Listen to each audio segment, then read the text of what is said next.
મહાભારત ઉપર. તો મને એક જણે પ્રશ્ન કર્યો કે શાસ્ત્રીજી ખરેખર ધૃતરાષ્ટ્રને 100 દીકરા હતા? 100 દીકરા એક માં પોતાના ગર્ભની અંદર કેવી રીતના રાખી શકે? પછી એનો આખો આન્સર મેં આપ્યો, કદાચ તમારે જાણવું હોય તમને આપીશ કે 100 દીકરા કેવી રીતના થયા. મહાભારતમાં આખું લખેલું છે. વાસ્તવમાં ટુકડો તો એક જ હતો ગર્ભ, પણ એ ગાંધારીએ એને જાણી જોઈને પ્રસવ કરી નાખ્યો. અને પછી વ્યાસજી આવ્યા અને વ્યાસજીએ એ જે ટુકડો હતો ને એકદમ એટલો બધો કડક હતો, એના 100 ટુકડા કરાવ્યા અને એ 100 ટુકડાને એક ઘીના માટલાની અંદર મૂકી દીધા. અને 9 મહિના પછી એ માટલામાંથી એક પુત્રનો જન્મ થયો. એટલે ગાંધારીના કેટલા પુત્ર થયા? 100. એક ટુકડામાંથી 100 અલગ અલગ. આ બધું મહાભારતમાં લખેલું છે. મને આવો પ્રશ્ન કરવા એટલે મેં જવાબ આપ્યો. બને ત્યાં સુધી મારી પાસે પ્રશ્ન જવાબ હોય તો આપી દઉં, કારણ કે જવાબ ના આપું તો અમે હોતે થોડા અધૂરા કહેવાય. તમને પ્રશ્ન થાય તમે કરજો, આપણી જવાબદારી છે અમારી. અને તમે પ્રશ્ન નથી કરતા એટલે અમે વાંચતા બંધ થઈ ગયા.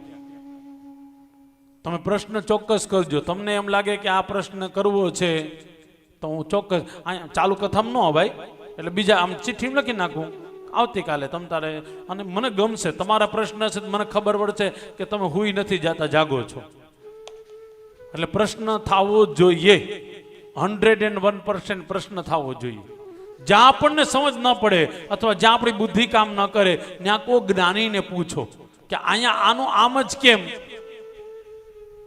હમણાં જ મને પ્રશ્ન થયો હતો ભાઈ કશ્યપભાઈ કે આ બધા મનોરથ જે થાય છે, મનોરથ સૌથી પહેલા કોને કર્યા હતા? કોકે તો કર્યા હશે ને. એમને તો આ ચુંદરી મનોરથ છે, આ વર્ષ મનોરથ છે, આ કારક મનોરથ, આ બધા મનોરથ જે છે એ સૌથી પહેલા કોને કર્યા, કેવી રીતના કર્યા, તો એની વિશે બી અમારી જવાબદારી છે સમાજને કેવું. અને જો ખાલી કીધા જ કરશો, સોરી તમે કર્યા જ કરો તો એનો કોઈ મિનિંગ નથી, કઈ મતલબ નથી કાંઈ. આ તમારા ઘરે ગોર બાપા આવે ને, ગોર બાપા એમ કે 5 ચમચી પંચામૃત ચડાવી દો, આમ ચડાવી દો તો એનાથી શ્રદ્ધા ન જાગે. પણ એ શું કામે ચડાવો છો? એ પંચામૃતમાં શું છે? દૂધ, દહીં, ઘી, મધ અને સાકર. અચ્છા, એ પાંચેયને શું કીધું? અમૃત. દૂધને અમૃત કીધું, દહીંને, ઘીને, મધને અને સાકર. આ પાંચેયને શું કીધું? અમૃત. પણ ડાયાબિટીસ વાળાને સાકર ખવાય ખરા? એની માટે એ શું છે? ઝેર. સાકર તો અમૃત જ છે, પણ એના શરીરમાં પડેલો રોગ છે ને એના કારણે એની માટે ઝેર છે. પણ એ જ સાકરને જો શરીરમાં ઘસવામાં આવે તો રહેલી ચિકાશને દૂર કરે છે. એટલા માટે આપણું શાસ્ત્ર કહે છે મહાદેવજીના શિવલિંગ ઉપર, ઠાકોરજીની ઉપર આપણે બધી વસ્તુનો દ્રવ્યનો અભિષેક કરીએ ને તો છેલ્લે સાકર ચડાવે. શું કામ? તો કે સાકર ચડાવવાથી શરીરમાં રહેલી જે ચિકાશ છે એ બધી દૂર થઈ જાય. જવા દો, આ સમજવા માટે બહુ અઘરું છે, તમારે ભાષામાં સમજાવું. એ અગાસી ઉપર આપણે પાપડ સૂકવીએ, એમાં અનાયાસે વરસાદ આવે તો અનાયાસે વરસાદ આવે એટલે બધાને ગમે, ગરમીનો ટાઈમ હોય તો બધાને. પણ ઝેર જેવું કોને લાગે વરસાદ?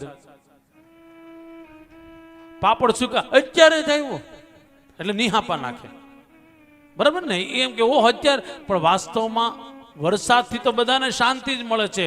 પણ વાંકી છે કે એને પાપડ, એમાં શરીરમાં રોગ પડ્યો છે એટલે સાકર ન ખવાય. બાકી સાકર તો અમૃત જ છે. અમૃત છે એટલા માટે ભગવાન એને ગ્રહણ કરે છે. આ લોકોને ખબર છે. જ્યારે શ્રીફળ લેવા આવ્યા ત્યારે મેં મીઠાઈ લાવવાનું નહોતું કીધું, એટલે મેં શું કીધું હતું? સાકર ને શ્રીફળ. આમાં વડીલો બેઠા હશે, પહેલાના જમાનામાં હોતે સાકર અને સાકર જ મેં નથી. સાકરથી જ ભગવાન એકબીજાના મીઠા મોઢા અથવા ગોળ અને દાણાથી જ મીઠા મોઢા કરાતા હતા. આ તો હવે ઓલી ચોકલેટ આવી, કોને ખબર ક્યાંથી. પેલા ભાવતી હતી, હવે તો કબાટોમાં હજારો પડી હોય તો જોવાનું મન નથી થતું. બોલો, થાય છે? શું કામ હે ભાઈ? તો કે ઓરિજિનલ નથી. પણ એ સાકર જો હોય ને તમે મોઢામાં મૂકો ને, જેને જેને એક્સપિરિયન્સ કર્યો એની માટે વાત છે.